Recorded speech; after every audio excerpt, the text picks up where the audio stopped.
मात्र 2 बूंद नाभि में लगा लीजिए। इतना करने से आपके शरीर को बेहद लाभ मिलते हैं। आपके शरीर को डिटॉक्स करने में भी मदद मिलती है, जोड़ों का दर्द भी दूर होता है और शरीर को जितने भी इस बॉडी के अंदर टॉक्सिन्स हैं उन्हें निकालने में मदद मिलती है। क्या करना है चलिए आपको बताते हैं। उम्मीद करती हूँ आज की ये जानकारी आप सभी के बेहद काम आएगी। अगर आपको पसंद आए तो इसे औरों के साथ भी ज़रूर शेयर कीजिएगा। Hello everyone, welcome back. मैं हूँ आपकी दोस्त मधु। आज हम बात करेंगे एक ऐसे ऑयल के बारे में जिसे आप घर पर ही बनाकर तैयार करेंगे और इसका इस्तेमाल अगर नाभि में लगाने के लिए किया जाए तो ये आपके शरीर की 72,000 नाड़ियों को पोषित करता है। क्योंकि आप सभी जानते हैं कि हमारे शरीर में 72,000 नाड़ियों से भी अधिक नाड़ियाँ होती हैं जो ऊर्जा प्रवाहित करती हैं, शरीर को एक्टिवेट रखती हैं। तो अगर इसको ये कहा जाता है आयुर्वेद में कि ये हमारे शरीर का प्रथम दिमाग है, तो उसको पोषण देना भी उतना ही ज़रूरी है। तो आज का ये ऑयल इसको पोषण भी देता है और आपके शरीर में होने वाली समस्याओं में भी आपको लाभ देता है।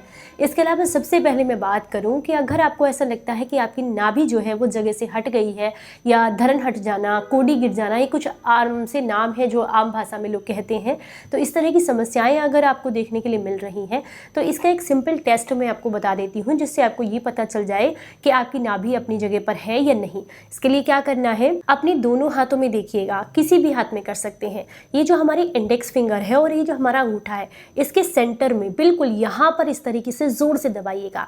अगर हल्का सा दबाने के बाद भी आपको तुरंत बहुत तेज वाला पेन हो रहा है या हल्का सा दबाने से ही आपको ऐसा लग रहा है कि बहुत तेज दर्द है, तो इसका मतलब आपकी नाभि अपनी जगह से हटी हुई है। तो आपको इसे तुरंत अपनी जगह पर सेट कराना होगा। इसे कराने के लिए कहीं बाहर मालिश वालिश करवाने की जरूरत नहीं है। सिंपल कुछ एक्सरसाइज के साथ आप इसे जो है आराम से सेट कर सकते हैं। एक चीज और आपको बता दूं, अगर आपको लगे कि यहाँ पर बहुत पेन आ रहा है तो उस समय पर आपको एक चीज़ और चेक करनी है।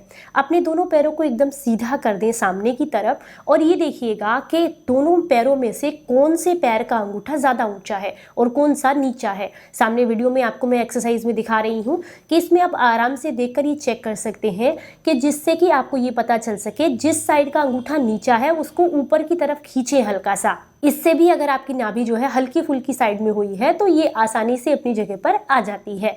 दूसरा तरीका है, आप अपनी उंगलियों से कुछ इस एक्सरसाइज को कर सकते हैं जैसा सामने में वीडियो में हम आपको दिखा रहे हैं। सबसे पहले इस तरीके से आप अपने मिडिल फिंगर, फिर उसके बाद 1 बाय 1 इन फिंगर्स को इस तरीके से करेंगे। ऐसा करने से क्या होता है, आपकी नाभि वापस अपनी जगह पर आ जाती है। इसे कब कर सकते हैं, इसे सुबह खाली पेट कर सकते हैं या फिर जब भी खाना खाए हुए आपको 3 से 4 घंटे हो गए हो उस समय पर इस एक्सरसाइज को कर सकते हैं। इसे सीधे खड़े होकर कर सकते हैं, चेयर पर बैठकर कर सकते हैं या फिर आप पद्मासन या सुखासन में बैठ करके भी कर सकते हैं।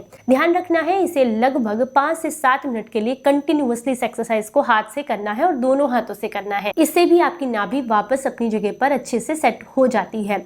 अब आपको मैंने 2 तरीके बता दिए जिससे कि आप आसानी से जो है अपनी नाभि को वापस अपनी जगह पर ला सकते हैं।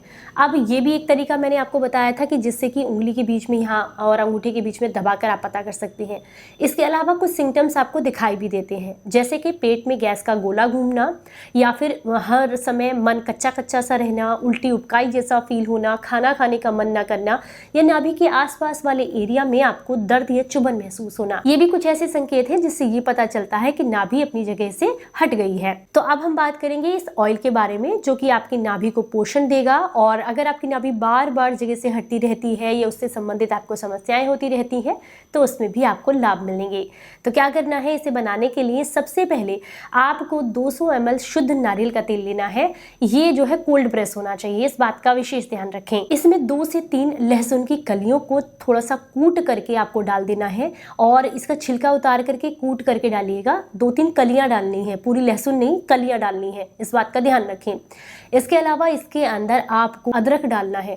अदरक आधा इंच का टुकड़ा उसको कद्दूकस करके आप इस तेल में डाल दीजिएगा। सबसे पहले जो आपने 200 ml तेल लिया है उसको आप कढ़ाई में चढ़ा दें। उसके बाद उसके अंदर जो है आप डाल देंगे अदरक को और साथ में यहाँ पर आप डालेंगे यहाँ पर लहसुन की कलियों को। एक आंवला आपने कद्दूकस करके इसके अंदर डाल देना है। कुछ दाने आपको कलौंजी के डालने हैं। अब इन सारी चीज़ों को तब तक पकाइएगा तेल के साथ, धीमी आंच पर, बिल्कुल धीमी आंच पर पकाना है जब तक जो चीज़ें हमने डाली हैं उनका कलर ना चेंज हो जाए। जब आपको लगे इनका कलर चेंज हो गया है तो आप जो है गैस को बंद कर दें। अब यहाँ पर एक विशेष बात, अगर आपको ऐसा लग रहा है कि आपके मुंह से खट्टा पानी आता है, सोते समय मुंह से लार जाती है, तो इसका मतलब है कि पेट में कीड़े भी हैं। तो ऐसे में आप इसमें नीम की भी कुछ पत्तियां ऐड कर सकते हैं, इससे आंतों के कीड़े समाप्त होते हैं।